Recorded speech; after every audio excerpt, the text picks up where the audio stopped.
नमस्कार, knocking-news.com में आपका स्वागत है। मैं हूं गिरिजेश वशिष्ठ। अमेरिका दर्द पे दर्द दे रहा है और अब आने वाला समय भारत के लिए और बुरा होने वाला है। अभी तक जो लोग अमेरिका में देशभक्ति का प्रदर्शन कर रहे थे और ये बताने की कोशिश कर रहे थे कि अमेरिका का तो ये नियम ही है, गैर कानूनी तरीक़ों से घुसोगे तो खदेड़े ही जाओगे, तमाम तरह की बातें कर रहे थे, उनको अब एक नेक्स्ट लेवल की जो उनका उत्पीड़न है अमेरिका का, उसका सामना करना पड़ेगा। अब अमेरिका ने क्रैकडाउन शुरू कर दिया है।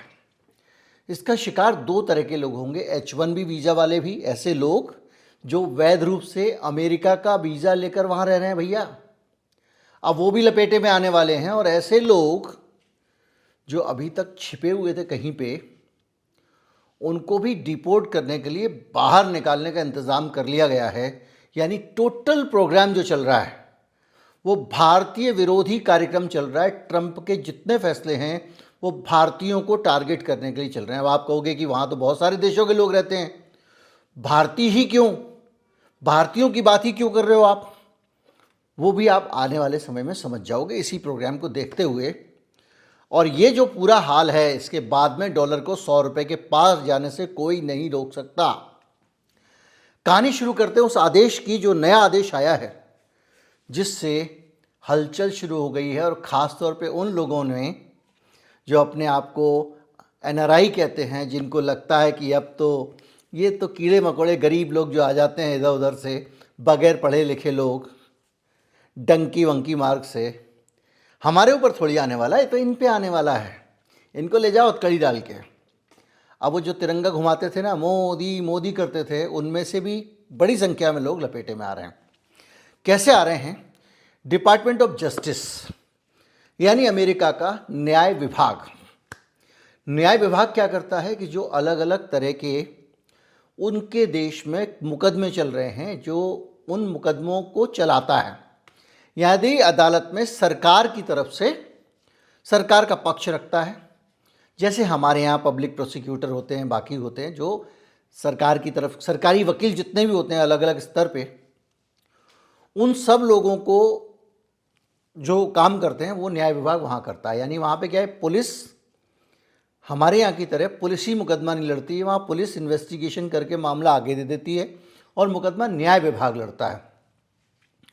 ट्रंप ने न्याय विभाग को कह दिया है कि आप सख्ती बरतो पूरी तरह से, और जो लोग भी जहाँ पर भी इमिग्रेशन से जुड़े हुए मामले दिखाई दें उनको प्रायोरिटी पे ऊपर लगाओ।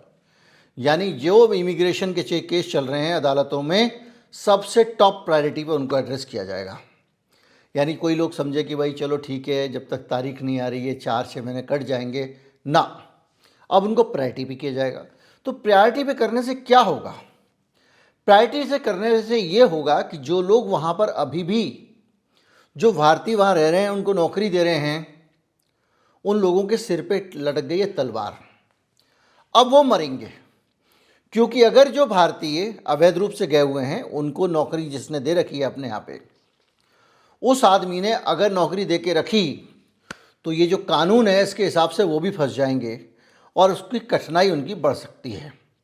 ऐसे लोगों को, जो अनडॉक्यूमेंटेड इमिग्रेंट्स हैं, उनको जो रोज़गार देते हैं, उसमें पहले ये होता था कि केवल उनका वीज़ा कैंसिल हो जाता था, अब उनके ऊपर क्रिमिनल केस भी चलेगा। यानी किसी ने दया करके, किसी दुकान वाले ने कहीं कहा चल भाई लड़के को रख लो अपने यहाँ ढाबे शाबे पे, जो भी होता है वहाँ, छोटी दुकान, स्टोर, वो रख लेते थे भारतीयों को बगैर कागज़ देखे, अब उनको जेल जाना पड़ेगा।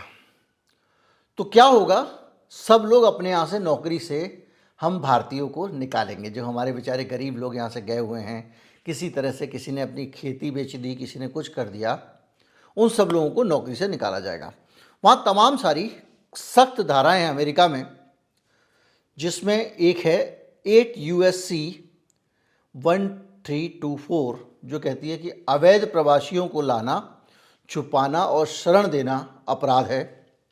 इसी के साथ साथ जो विदेशी आए हुए हैं उनका रजिस्ट्रेशन तो होना ही है, और वो अगर पता वता बदलते कहीं भी जाते हैं तो उसकी जानकारी भी रखना, तो इसके लिए भी 1304 है इसी धारा में। इसके अलावा 1325 है जिसमें गलत तरीके से प्रवेश, निर्वासन भारतीयों को पुनः प्रवेश, दोबारा कोई बुला ले, कुछ प्रवासियों को सहायता देना और अनैतिक उद्देश्यों के लिए प्रवासियों का आयात, यानी गलत नीतियों से प्रवासियों को लाना। ये जो दिख रहा है ना, इसी लाइन के अंदर भारत के जो H1 वीज़ा पे काम करने के लिए जो लोग गए हुए हैं वो लपेटे जाएंगे। यानी भारत के जो सॉफ्टवेयर इंजीनियर दूसरे लोग वहाँ पर काम कर रहे हैं वो लपेटे जाने वाले हैं, और इसमें आपराधिक मामले बड़ी संख्या में चलाए जा सकते हैं कंपनियों के ऊपर भी। 14 फरवरी को वैलेंटाइन डे के दिन टेक्सास में एक बेकरी के मालिकों को 8 अवैध कामगारों को शरण देने के आरोप में गिरफ्तार कर लिया गया है। इस घटना से पूरे अमेरिका में सख्त संदेश गया है कि जो सस्ते में विदेशी कामगारों से काम कराते थे उनको सबको बाहर निकालो और उनकी जगह अमेरिकन्स को नौकरी पर रखो, जो जितना दाम उल्टा सीधा मांगते हैं वो आपको देना पड़ेगा। अब ये दिक्कत H1B वीज़ा वालों के सिर पे कैसे आ रही है इसको समझते हैं। इसमें क्या है कि हमको ये समझना पड़ेगा कि H1B वीज़ा किस तरह से वहाँ पे काम करता है। एक फॉर्म भरता है वहाँ पे जो एम्प्लॉयर है, वो कहता है कि ये एक्सपर्ट हैं जो यही काम कर सकते हैं, इसके लिए अमेरिका में लोग हमको मिलना मुश्किल है, तो इनको हम ला रहे हैं नौकरी करने के लिए अपने यहाँ। ये यहाँ पे आएंगे और एक्सपर्ट काम करेंगे, यानी सॉफ्टवेयर, वो जो अपनी फील्ड के एक्सपर्ट होना चाहिए। तो बोले सॉफ्टवेयर इंजीनियर हैं, सॉफ्टवेयर बनाएंगे, इसलिए हम आपको इंडिया से ला रहे हैं। ठीक है साहब, ले आए। अब उनको बाकायदा जहाँ वो रखा जाएगा, अब वहाँ पर सरकार जो है वहाँ पे जाके विजिट करेगी कि जहाँ जिस जगह के लिए लाए गए हो वहीं पे काम कर रहा है कि नहीं, और कर्मचारियों के घर पे भी विजिट की जाएगी, और कोई भी दस्तावेज की कमी निकली, त्रुटि निकली तो जांच शुरू। इससे क्या हो रहा है कि एक अलग तरह का तनाव बढ़ गया।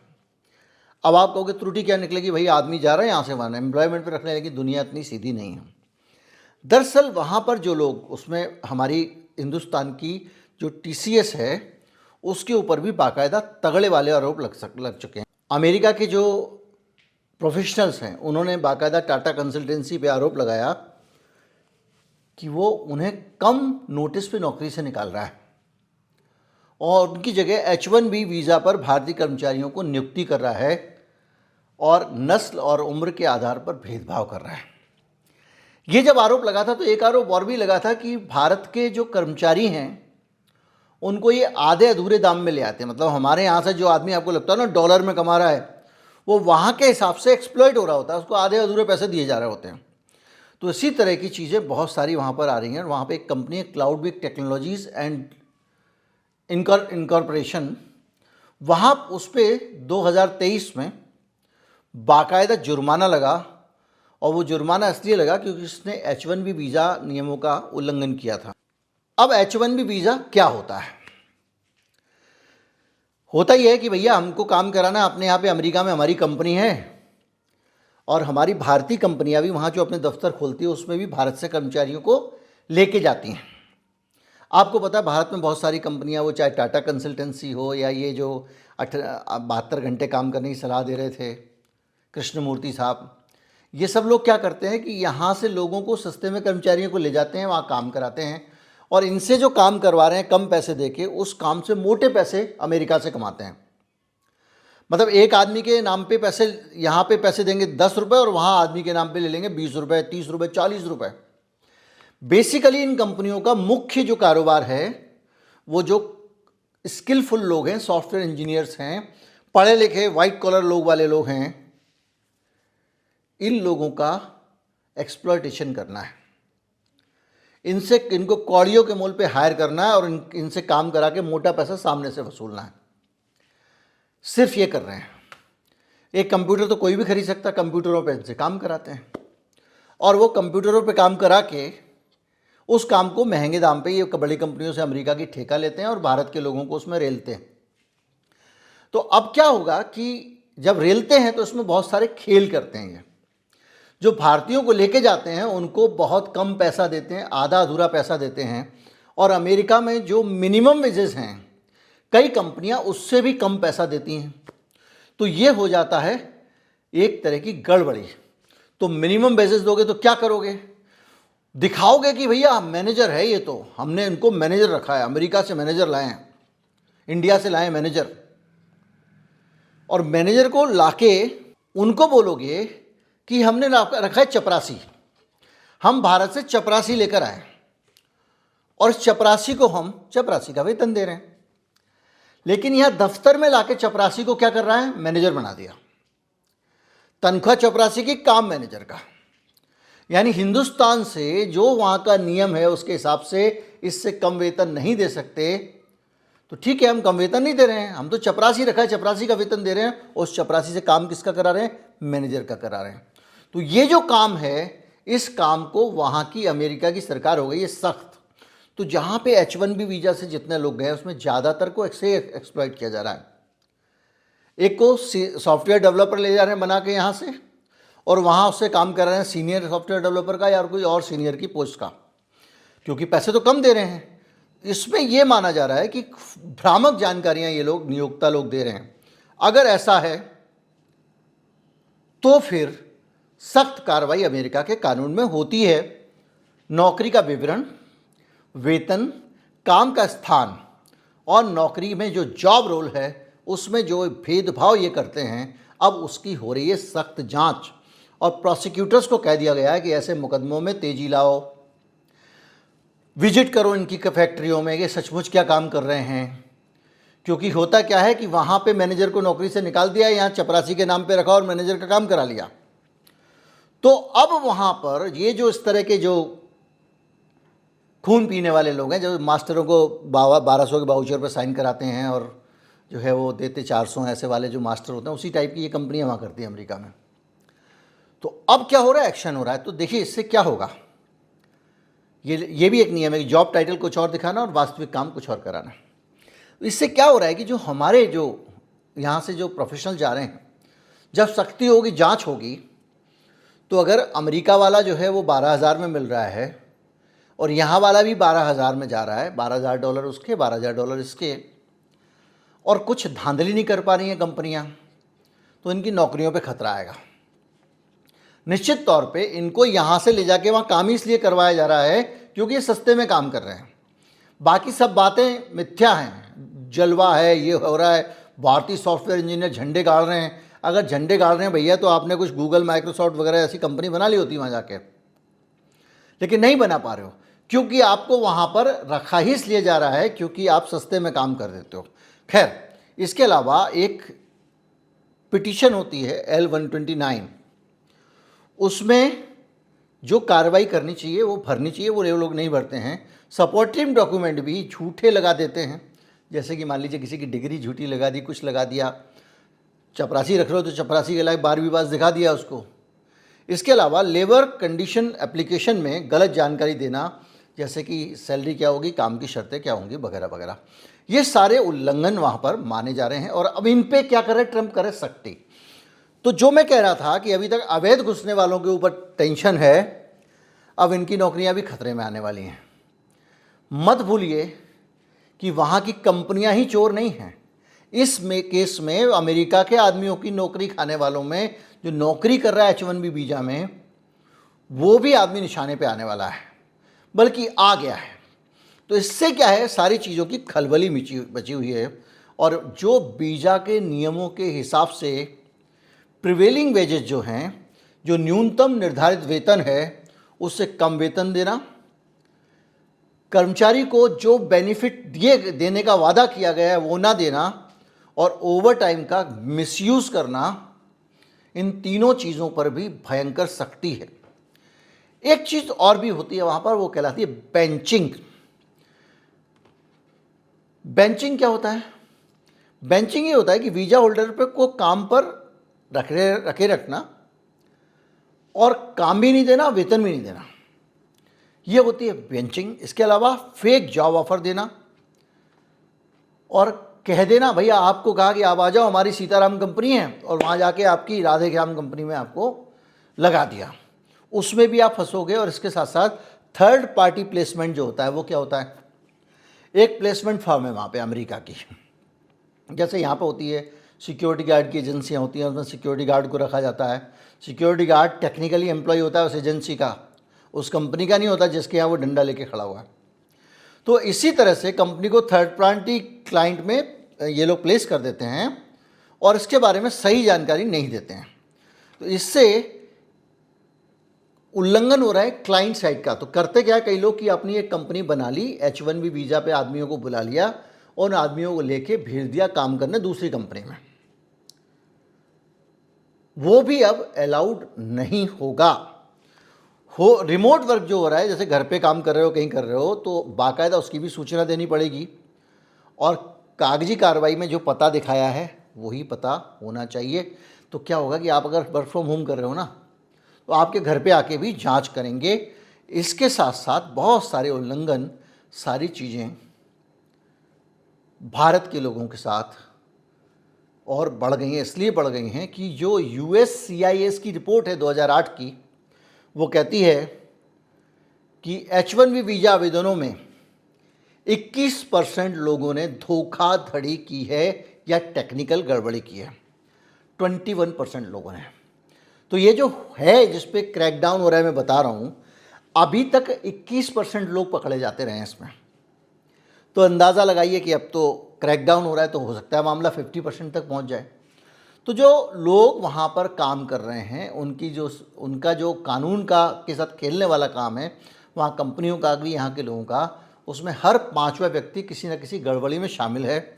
2008 में एक पीपल टेक कंपनी थी, उसने रेडमंड में IT staffing firm People Tech Group पर H1B वीज़ा वेतन उल्लंघन के लिए $3 लाख अमेरिकन डॉलर का जुर्माना लगाया गया था। $3 लाख अमेरिकन डॉलर, अंदाज़ा लगा लीजिए $1 87 रुपये का है, 90 का होने जा रहा है। अब आप इसको जोड़ लीजिए। और उसने क्या किया था, कर्मचारियों को जो मिनिमम वेजेस हैं वहाँ पर तय है, उससे कम पैसा दे रही थी। 3 भारतीय अमेरिकी को 2024 में दोषी पाया गया था कैलिफोर्निया में फर्जी नौकरी प्रस्ताव के आरोप में।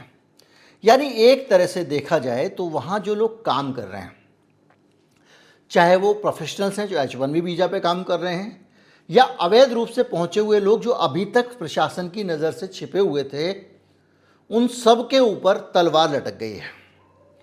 क्योंकि इधर अब सारे काम छोड़ के, भाई टॉप प्रायोरिटी रखने का मतलब क्या हुआ, सारे काम छोड़ के जस्टिस डिपार्टमेंट इसमें लग रहा है। दूसरा, जो लोग नौकरियां दिया करते थे, छोटी मोटी नौकरी अवैध रूप से जाने वालों को, उनके ऊपर एक सज़ा का खतरा आ गया है। तो वो भी दूर हटो भैया, माफ़ करो, ये करेंगे। और ये जो कंपनियां हैं जिन्होंने भारतीयों को रखा हुआ है, उनके ऊपर भी प्रेशर है। तो होगा क्या, होगा ये कि इनको भैया अपने यहाँ रखो ही नहीं, कंपनी भी नहीं बुलाएगी। जब कंपनी को पता चल गया कि ये तो कम पैसे के चक्कर में इनको बुलाते थे, कम पैसे तो इनको दे नहीं पाएंगे हम, तो क्या होगा, वो इन लोगों को कहेंगे बाहर से बुलाने ही क्यों, सरदर्द विदेशी नागरिक को बुलाओ, तमाम सारा चक्कर, उससे अच्छे अपने वालों से काम चलाओ। तो ये जो चीज़ है, ये हमारे भारतीय जो हैं उनकी नौकरी पे एक बड़ा खतरा हो गई है। तो इससे भारत को नुकसान क्या होगा, इसमें जो भारत को नुकसान होगा वो बड़ा खतरनाक होने वाला है। उसको हम समझते हैं। अब हमारे पास में लगभग 9 लाख करोड़ रुपए 2023 में, 9 लाख करोड़, आप अंदाज़ा लगाइए, अच्छा खासा है ये पैसा भारत में आ रहा है अमेरिका से। क्यों आ रहा है, क्योंकि भारत के लोग जो वहाँ नौकरी करते हैं वो अपने घर पे पैसा भेज रहे हैं। इससे भारत की अर्थव्यवस्था को बहुत मजबूती मिलती है, ख़ासतौर पे डॉलर के मुकाबले रुपए को मजबूती मिलती है। 9 लाख करोड़ बहुत बड़ा पैसा होता है। H1B वीज़ा जो है उसमें भारतीयों का जिस पे संकट बन रहा है, प्रभुत्व है। 70% वीज़ा अमेरिका में इंडियंस को मिला हुआ है। कितना, 70%। और ये जो प्रोफेशनल्स हैं, ख़ास तौर पे IT वाले, उनको मिलता है।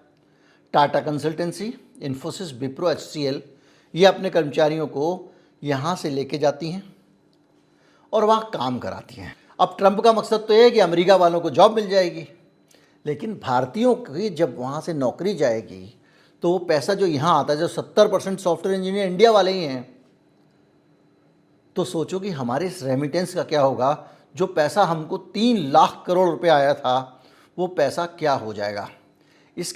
इससे आप अंदाज़ा लगाएं कि ये कैसा हस्तक्षेप है भारत के अंदरूनी मामलों में। अब टेस्ला के लिए टैक्स घटा दिए गए हैं, तो जो रोज़गार का मसला है, मसला ये है कि जब टेस्ला बन के भारत से आएगी और भारत में जो कार बन रही हैं उन कंपनियों को रिप्लेस करेगी, कितनी नौकरियां जाएंगी। ऑटोमोबाइल सेक्टर कैसे नौकरी देता है, इससे आप अंदाज़ा लगा लें। एक एक पुर्जा अलग अलग कंपनियों में बनता है। कोई उनको स्क्रू सप्लाई कर रहा है, कोई रबर के बम्पर सप्लाई कर रहा है, कोई आदमी सिर्फ गियर बॉक्स सप्लाई कर रहा है, कोई क्लच प्लेट सप्लाई कर रहा है। इस तरह से बहुत सारा जो हमारी इंडस्ट्री को, डोमेस्टिक इंडस्ट्री को पालता है, जिसके कारण इस देश में लाखों करोड़ लोगों को रोजगार मिलता है। कार के शीशे कहीं और बन रहे हैं, वाइपर कहीं और बन रहा है। और जब ये काम विदेशों से बनी बनाई टेस्ला कार आएगी और उस पर टैक्स कम हो जाएगा तो निश्चित तौर पे यहाँ रोजगार जाएंगे। और सिर्फ टेस्ला कार पर ही तो नहीं लोन वो कम किया गया है, ड्यूटी तो बहुत सारी चीज़ों पे कम की गई है इस बजट में, और लगातार इंपोर्ट ड्यूटी कम कर रहे हैं। तो चाइनीज़ कंपनियां भी घुसेंगी, दूसरी कंपनियां भी घुसेंगी और हमारे यहाँ पे बेरोज़गारी और बढ़ती जाएगी। एक तो बेरोज़गारी जो वहाँ पर मुसीबत है वो सारी की सारी बढ़ती जा रही है। वो बेचारे कहाँ से पैसा भेजेंगे, अपनी जान बचाएंगे, भारत आ जाएंगे, कुछ की नौकरी बचेंगी, कुछ की जाएंगे भगवान जाने, कुछ को बांध के हथकड़ी से भेज दिया जाएगा। हमारी सरकार अपना पैसा नहीं खर्च करने को तैयार है, हवाई जहाज में उनको बिठा लाए। दूसरा, वो यहाँ पर भी नौकरियाँ खाएंगे। इसीलिए एक मजबूत नेतृत्व देश के लिए बहुत ज़रूरी होता है। नमस्कार, जय हिंद।